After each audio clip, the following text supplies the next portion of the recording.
কিনা, সেলিব্রিটিরা কিভাবে সংযোজন হচ্ছে, কি বলবে?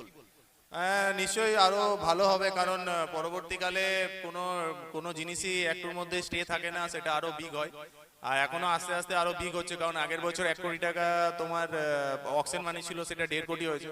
পরের বছর সেটা 2 কোটি হতে পারে। আর পরের বছর আরো হয়তো কিছু কিছু ম্যাচেস মানে ইন্ডিয়াতে হবে, কিছু ম্যাচেস আমাদের ফরেনেও হতে পারে। এই সমস্ত কথা শোনা যাচ্ছিল। বাকি তাদের ম্যানেজমেন্ট মানে আইএসপিএল জানে সেটা কি করবে।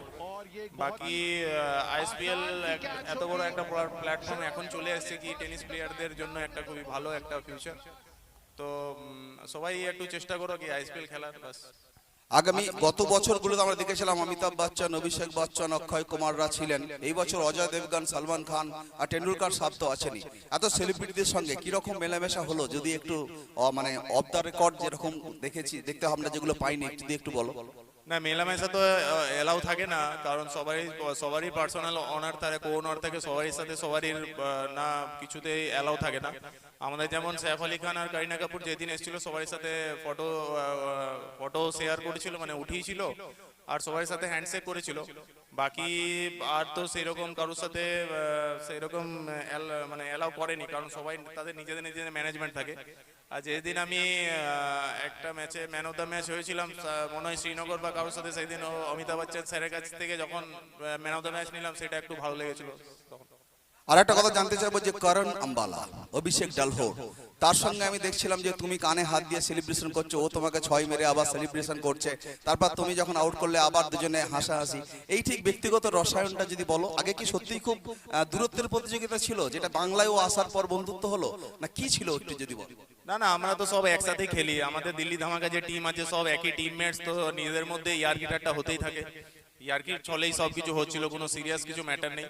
সব তো আমাদের নিজেদের, যেমন আমি, সঞ্জু, জগৎ, করণ, অনুরাগ, সব একসাথেই খেলি, যে আমাদের দিল্লি ধামাকা টিম আছে। তো সব ওইটা একটা ফ্যামিলির মতো, আমরা তো ওইমনি জাস্ট সেলিব্রেশন হচ্ছিল।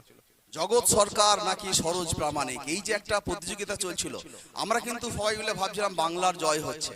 ফাইনালে অনেকে ভাবছিলেন যে জগৎ তো অনেকটা এগিয়ে রয়েছে, সরোজ যদি রানটা কিছুটা করে দিতে পারে আর তাহলে হয়তো হয়ে যাবে।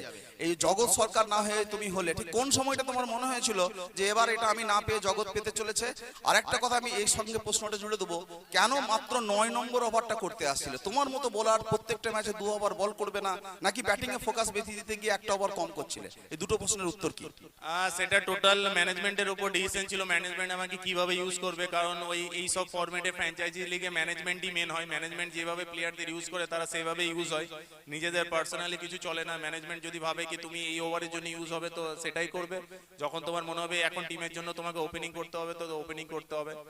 আর বাংলাতে আমাদের পরপর 2 বছর ম্যান অফ দ্য সিরিজ এসছে। আগের বছর সাগর পেয়েছিল, এই বছর জগৎ পেয়েছে।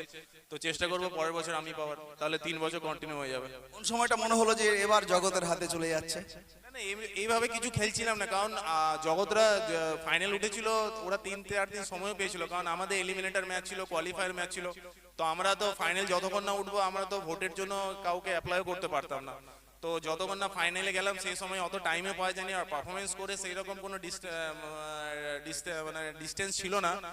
20-25 পয়েন্টের ডিস্টেন্স ছিল, ভোটেরও অনেকটা ডিস্টেন্স হয়ে পড়েছিল, আর জগতের ভোটও অনেকটা পড়েছিল। কিন্তু সে ভালো পারফরমেন্স করেছে, ভালো বল করেছে, ব্যাট করেছে, এই জন্য সে পেয়েছে। আর তাকে আমি এমনিও পার্সোনালি বলছি কংগ্রেচুলেশন, কারণ সব থেকে বেশি কি বেঙ্গলের যে প্লেয়াররা আইএসপিএল এ যেভাবে প্রভাব বিস্তার করছে, ধীরে ধীরে আরো বেঙ্গলের প্লেয়াররা যাবে আইএসপিএল এ, আরো খেলবে, আরো ভালো নাম করবে। লাস্ট প্রশ্ন, একদম কোর অফ হার্ট থেকে দেবে। প্রত্যেকটা পুরুষের সাফল্যের পেছনে একজন নারীর অবদান আছে, তোমার ক্ষেত্রেও কি তাই? নিশ্চয় নিশ্চয়ই, ওয়াইফ আসার পর থেকে সবকিছু ডিসিপ্লিন সবকিছু ঠিক হয়েছে, আর এইভাবে এগিয়ে যাচ্ছে। আচ্ছা, শেষ প্রশ্ন আরেকটা করে ফেলি। আগামী যখন ক্রিকেট ছাড়বে, কোচিং এ আসবে, ক্যাম্প করবে, নাকি ধারাভাষ্যে আমাদের মতো যদি তোমাকে একটু পাই, কি বলবে? আমি তো খুব আশা করে আছি তোমাকে পাবো। আমাকে সবকিছুতে অলরাউন্ডারই বলে, তো আমি কোনো কিছুই করে নেবো, কোনো অসুবিধা নেই। Thank you. Prince of Durgapur আর না হয়ে ও প্রিন্স অফ ইন্ডিয়া হয়ে গেছে এখন। ধন্যবাদ সরোজকে।